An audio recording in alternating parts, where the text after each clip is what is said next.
Hello दोस्तों, कैसे हैं आप लोग। स्वागत है आपका एक नई वीडियो में।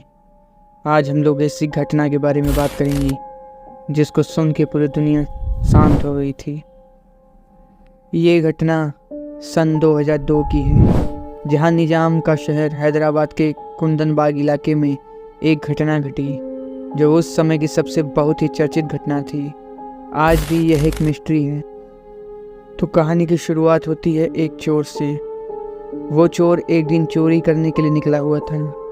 घूमते घूमते एक घर पे उसकी नज़र पड़ी। घर बिल्कुल ही खाली था। उसे लगा कि ये घर खाली पड़ा हुआ है, बढ़िया मौका है, आज इसी घर पे हाथ साफ कर लेते हैं। वो दीवार से कूद के घर के अंदर पहुंचा।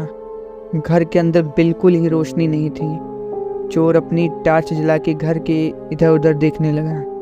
घर के अंदर बिल्कुल सन्नाटा हुआ था और देख के ऐसा लग रहा था कि घर में कई दिनों से साफ सफाई नहीं किया गया है। वो पूरे घर में इधर उधर टार्च जलाकर देख रहा था। इसी बीच उसको हॉल में सीढ़ी दिखाई दिया और वो सीढ़ी से ऊपर की तरफ चला गया, जहां और भी कई कमरे बने हुए थे। चोर आगे बढ़ रहा था। चोर टॉर्च को जला के चारों तरफ इधर उधर देख रहा था। उसकी नज़र एक कमरे में गई। उस कमरे में जाकर उसने अपनी टॉर्च को चारों तरफ घुमाया। जैसे उसकी टॉर्च की रोशनी रूम के खड़े बेड पर पड़ी, चोर के हाथों से टॉर्च छूट गया। चोर जोर जोर से कांपने लगा, मानो तो उसको सांप सूंघ गया हो। आखिर उसने बेड पे ऐसा क्या देख लिया। उस बेड पर 3 खून से सनी डेड बॉडी रखी हुई थी। यह देखकर चोर उल्टे पैर बहुत तेजी से घर से बाहर भागा। घर का दीवार कूद कर कुछ दूर भागने के बाद वो रुका। वो बुरी तरीके से हाफ रहा था। ऐसा सीन देखकर चोर की हालत एकदम खराब हो गई थी। वो थोड़ी देर रुका और सोचा क्या करूं, किसी को बताऊं या ना बताऊं। उसने सोचा पुलिस को बता देता हूं, लेकिन फिर सोचा कि आखिर एक चोर पुलिस को क्यों फ़ोन करेगा। इसी बीच उसके मन में पता नहीं क्या हुआ, उसने फ़ोन निकाला अपने जेब से और पुलिस को कॉल करके सब बता दिया। एक घर में 3 खून से सनी डेड बॉडी पड़ी हुई है। इतना बताने के बाद चोर निकल गया। अब पुलिस उस घर में पहुंची। घर का गेट खोला तो वहां सच में 3 खून से सनी डेड बॉडी पड़ी हुई थी। पुलिस ने तीनों डेड बॉडीज को घर से निकाला और पोस्टमार्टम के लिए भेज दिया। अब इस घटना को लेकर पूरे इलाके में सनसनी फैल गई। उसी रात के अगले दिन पुलिस उस घर में आकर छानबीन करना शुरू कर दिया। आसपास के घरों में पूछताछ किया। इसी बीच अगले दिन पोस्टमार्टम रिपोर्ट आता है और ये बात पुलिस को पता चलता है कि ये जो डेड बॉडीज़ हैं, इनकी मौत अभी नहीं बल्कि 5 या 6 महीने पहले ही हो चुकी है। भी ये खबर जब मोहल्ले में फैली तो लोगों का दिमाग खराब होना शुरू हो गया। उस मोहल्ले के लोगों ने तरह तरह की बातें बनाना शुरू कर दिया। ऐसा क्या हुआ था उस घर में, आखिर क्या कहानी है, इसको जानने के लिए हमें चलना होगा थोड़ा पीछे।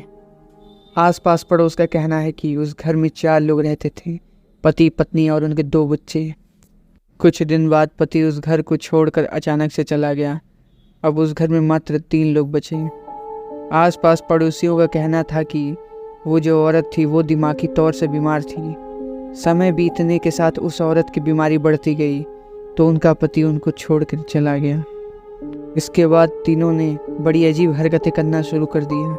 लोग बताते थे कि उनके घर से जोर जोर से चिल्लाने की आवाज़ें आती थी। कई लोगों ने यह भी देखा कि उसकी छोटी बच्ची, जिसकी उम्र करीब 12 साल थी, वो खून से भरी बोतल से खेला करती थी। कुछ लोगों का यह भी कहना है कि वो औरत एक थैला लेकर घर के आसपास दिखती थी और उस थैले में खून टपकता रहता था। अब ये बात वहाँ के लोगों को पता चला कि इन लोगों को मरे 6 महीने बीत चुके हैं, तो लोग काफ़ी हैरान थे। आसपास के लोगों ने तो उन्हें कल ही देखा था और उन्हें पड़ोसी हर रोज़ देखा करते थे। ये तीनों बड़ी अजीब अजीब हरकतें किया करते थे, इसलिए पड़ोसी भी इनसे बात नहीं करते थे। अब ये सारी बातें जानकर पुलिस भी हैरान थी। उनके लिए ये केस को सुलझाना एक मिस्ट्री बन गई थी। पुलिस ने इस केस को कई एंगल से जांचा, लेकिन उन्हें कुछ पता नहीं चला। उन्होंने यह भी जांच किया कि क्या पता इन लोगों ने आत्महत्या किया हो या उस औरत ने अपने पति को मार दिया हो, लेकिन पुलिस के सवालों के जवाब आज तक नहीं मिल पाया। पुलिस ने उस घर को हमेशा के लिए लॉक कर दिया और केस भी बंद कर दिया। तो दोस्तों अगर वीडियो पसंद आई हो तो वीडियो को लाइक करें, चैनल को सब्सक्राइब करें। हम मिलते हैं अगली भूतिया स्टोरी के साथ, तब तक के लिए जय हिंद।